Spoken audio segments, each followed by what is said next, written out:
皆さんどうもこんにちは、イノファンゴです。プラグマタの攻略や検証、皆さんも進んでいるでしょうか。私のチャンネルでもすでに数本の動画をアップしていますが、掘れば掘るほど新しい発見がある本当に底の見えないゲームですよね。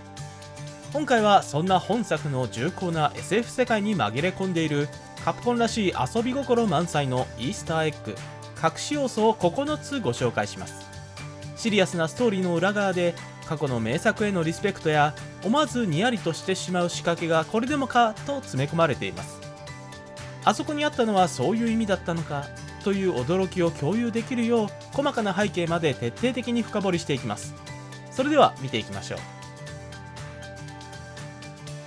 まず最初にご紹介するのはゲーム本編が始まる前、ゲームを起動してすぐに見られる隠し要素です。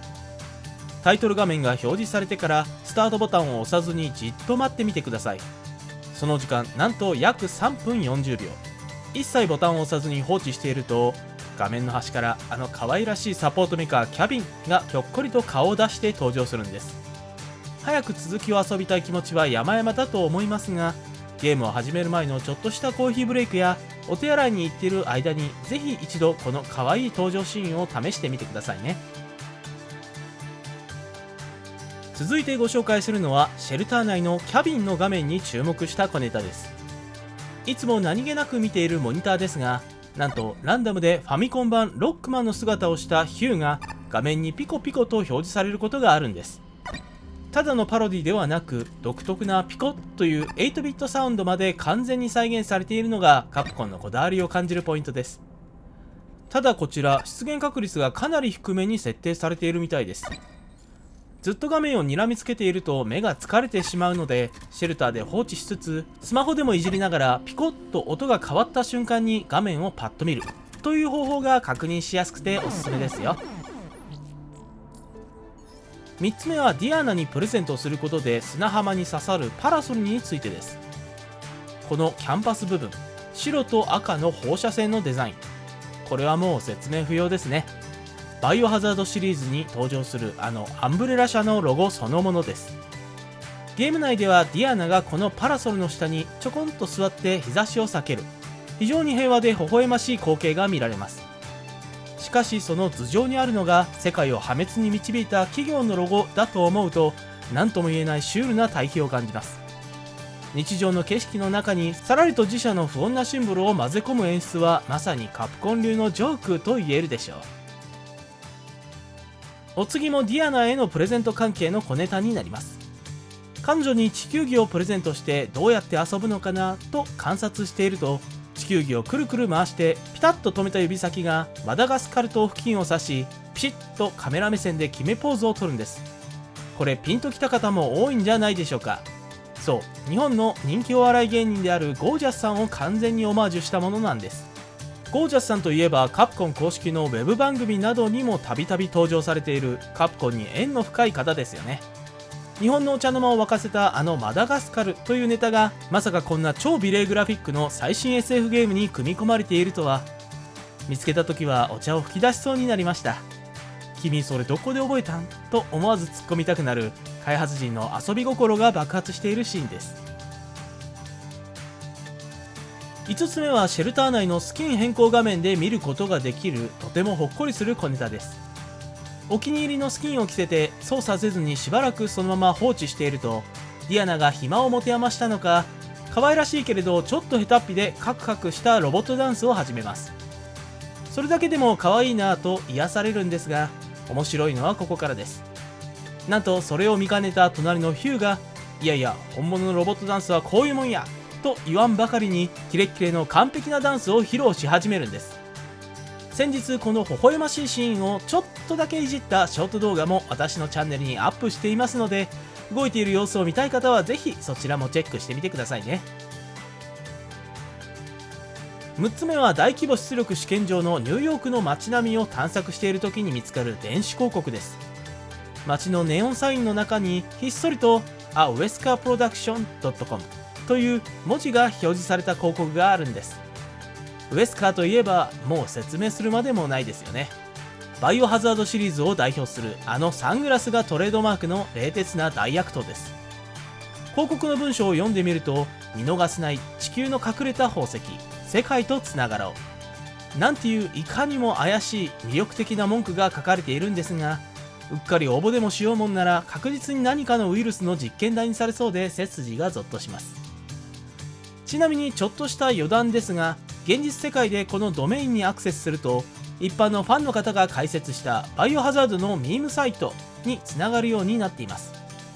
もちろん公式とは無関係のサイトですし、今後悪意あるプログラムが仕込まれる可能性もゼロではないので、どうしてもアクセスしてみたいという場合はあくまで自己責任でお願いしますね。同じくニューヨークの街並みから7つ目の小ネタです。街を歩いているとグールズンゴーストとデカデカと書かれた看板が登場します。日本人にはあまり馴染みがないかもしれませんね。これは激ムズ死にゲーの元祖とも言われるカプコンの名作アクションゲーム魔界村の続編大魔界村のタイトルのオマージュなんです。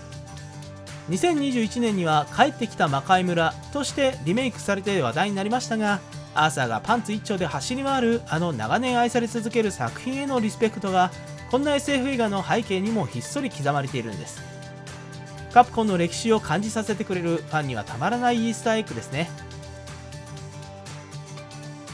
8つ目は大規模出力試験場のショッピング街を歩いている時に見つかる壁に貼られた1枚のポスターです。そのポスタータイトルをよく見てみると、なんとレジデントデビル3と書いてあるんです。もうお気づきの通り、海外版バイオハザードのレジデントエビルとスタイリッシュアクションデビルメイクライのタイトルを見事に悪魔合体させたとんでもないネーミングになっています。さらに面白いのがそのポスターに描かれているイラストの構図なんです。無数の死体と頭蓋骨の山の上に仁王立ちしてごついショットガンを構えている姿、これゲーム好きなら絶対に見覚えがあるはずです。そう、2016年に発売されたベセスダソフトワークスの名作 FPS Doom のメインビジュアルを完全に彷彿とさせるデザインなんですよ。自社の看板タイトルを掛け合わせるだけでも面白いのに、他社の伝説的シューターへの敬意まで詰め込んだツッコミどころ満載の非常に欲張りな一枚です。ショッピング街に行った際はぜひ探してみてくださいね。そして最後9つ目に紹介するのは、プラグマタの発売を何年も長く待ち望んできたファンにとってとても胸が熱くなる、そして涙が出そうになるイースターエッグです。太陽光発電所エリア、ある部屋のベッドの上に1枚の紙がポツンと置かれています。カメラを近づけてそこを覗き込んでみると、そこには2026 It's Real という文字が書かれているんです。このメッセージ、実は過去に公開された発売年発表 PV の最後に登場したフレーズと全く同じなんです。かつて延期を繰り返し開発中止さえ噂された時期もありましたが、その不安を吹き飛ばすように2026年発売はマジだぞと宣言したあの言葉が製品版の中に思い出の品として実装されています。これを見つけた瞬間、開発陣からの本当にお待たせしました、やっと届けられたでという熱い声が聞こえてきそうで、なんだか最高のご褒美をもらった気分になりました。本当に待っていてよかったですね。いかがだったでしょうか。今回はプラグマタに隠された9つのイースターエッグをご紹介しました。本当にカプコン作品への深い愛と、とにかくプレイヤーを隅々まで楽しませようとする開発者の皆さんの仕掛けが詰まったものばかりでしたね。皆さんがこれ面白かった、これ見つけた時笑ったと感じるものや、あるいはこんな小ネタも隠されていたよという私が見逃している情報があれば、ぜひぜひコメント欄で教えていただけると幸いです。全部読ませていただきます。もし今回の動画が攻略の役に立った、面白かった、一緒に探してみたくなったという方は、ぜひチャンネル登録と高評価をポチッと押していただきますと、今後の動画制作の大きな励みになります。それでは皆様、最後までご視聴いただきありがとうございました。バイバーイ、またねー。